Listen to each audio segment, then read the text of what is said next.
how cool is the world right now? And talk a little bit about NFTs and the future with NFTs. Like, what does that look like?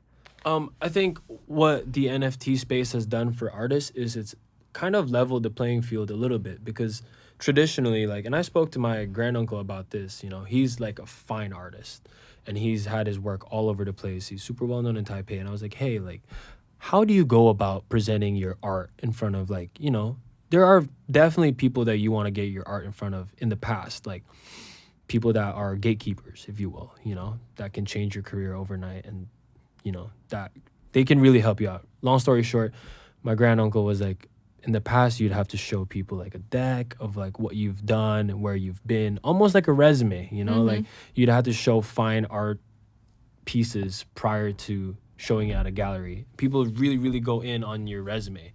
And, as a person that didn't go to school for fine art, I have no idea what the hell I'm making for the most part.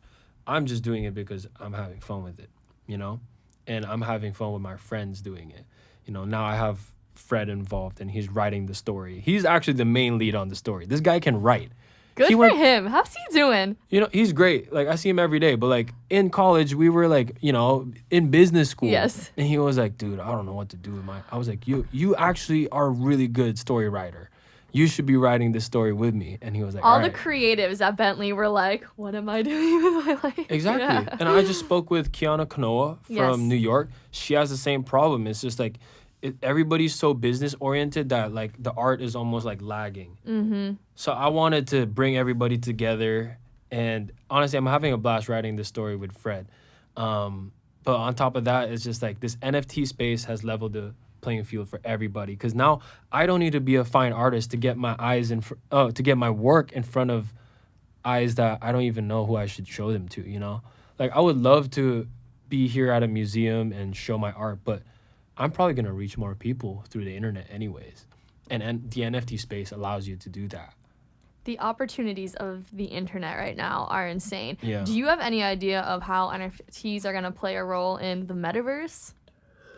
I think the metaverse, have you seen the posts where like people are talking about what the metaverse actually is? Well, I've seen a couple. Which one are you talking about? It's not a space, it's a time.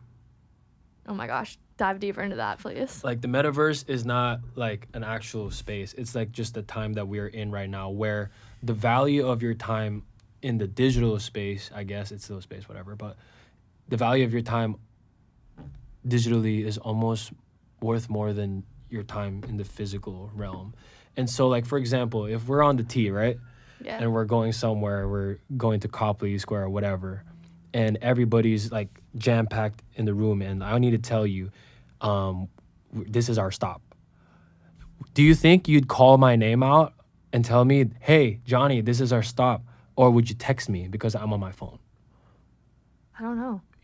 It's 50-50, right? Yeah. But like, I would say I'd probably text you and say...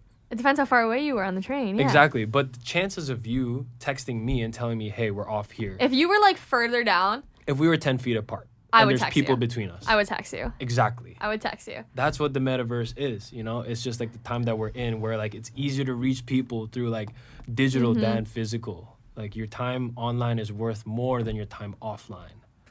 So do you think it's like a good thing overall for the human race?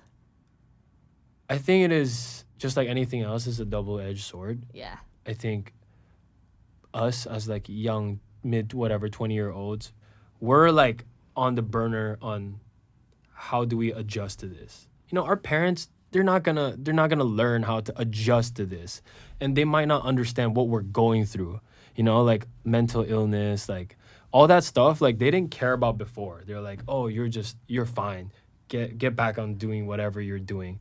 No, this like new age of technology has brought so much more problems but also opportunities. So it's just like, now our responsibility is to be able to learn how to manage this instead of it just take over our lives, right?